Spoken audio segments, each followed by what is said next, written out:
Forest Talks, we'll be exploring the predicaments of caring in a nature-cultural world. Have we forgotten how to love nature? Have we forgotten what we can learn from our natural ancestors? NatureCulture, to borrow Haraway's term, is a synthesis of nature and culture that recognises their inseparability in ecological relationships that are both biophysically and socially formed. Following today's news broadcast, we'll be joined by Gilly Kojeski, who will present two projects that illustrate the way self-organised groups come together that really reshape our bonds with nature. Followed by a presentation by Hester, exploring the embodied experience of breathing, vital to moss and human survival. Can we construct common ground for caring with the troubled atmosphere? Finishing today's talk, we have a botanical radio transmission hosted by Cameron. All in today's Forest Talk series. Credits.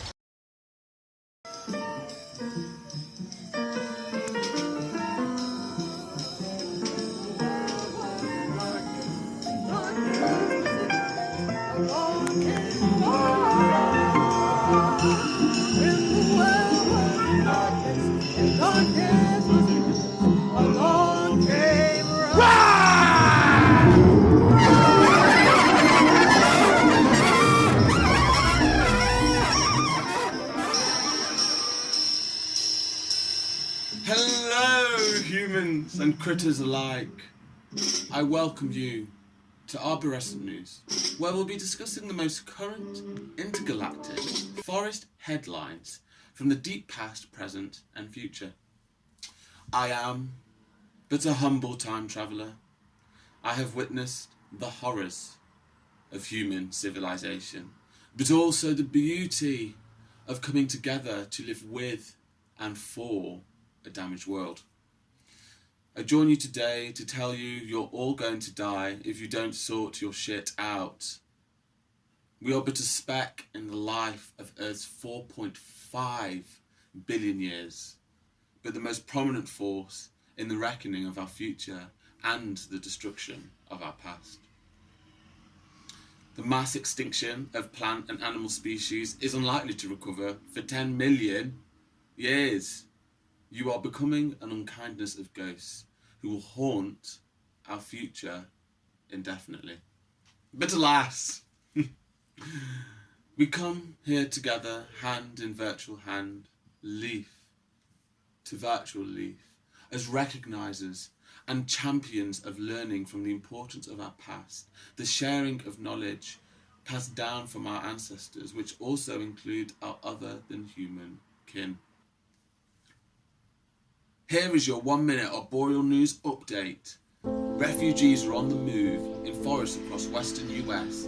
As climate conditions change, a range of tree species are shifting, especially towards cooler, wetter and higher sites at an average rate of almost 5 feet per year.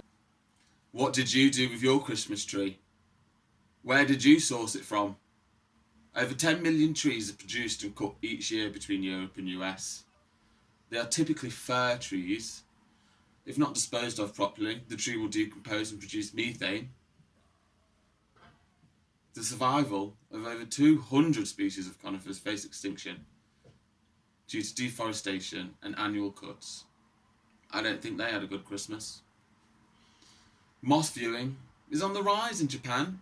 The green flowerless plant that grows in moist grounds, tree trunks and rocks is usually ignored and considered a nuisance in other countries, but in Japan, moss is a source of endless fascination. Captured in time, a pine cone giving birth to their offspring. OMG! We tend to associate embryonic development, while still inside the parent, with animals and forget that it does sometimes occur in plants. When we meet this baby, it will be some life-changing event. I'm really looking forward to it. This pine cone is approximately 40 million years young. Encased in Baltic amber, this sheds a bit of light on the reproductive development of some of our ancestors. And finally, the weather. The earth is hot, hot, hot, hot. It's burning. Back to the studio. Now I shall end this short news segment with a few proverbs from the legend, Miss Lou. That's why I miss my mama, yeah. If she was alive today, all them liberty couldn't take with me, then could not say me say. She was me shield and me buckler. She was me rod and me staff. But back no know we all shot the feet. So tell all shot tear off. You get that one? Back no know we all shot the feet, so tell all shot tear off. We never know the value of a thing until we have lost it. That's true. I will see you again week after next year. All right. This program is brought to you by White Architects in Forestry, England.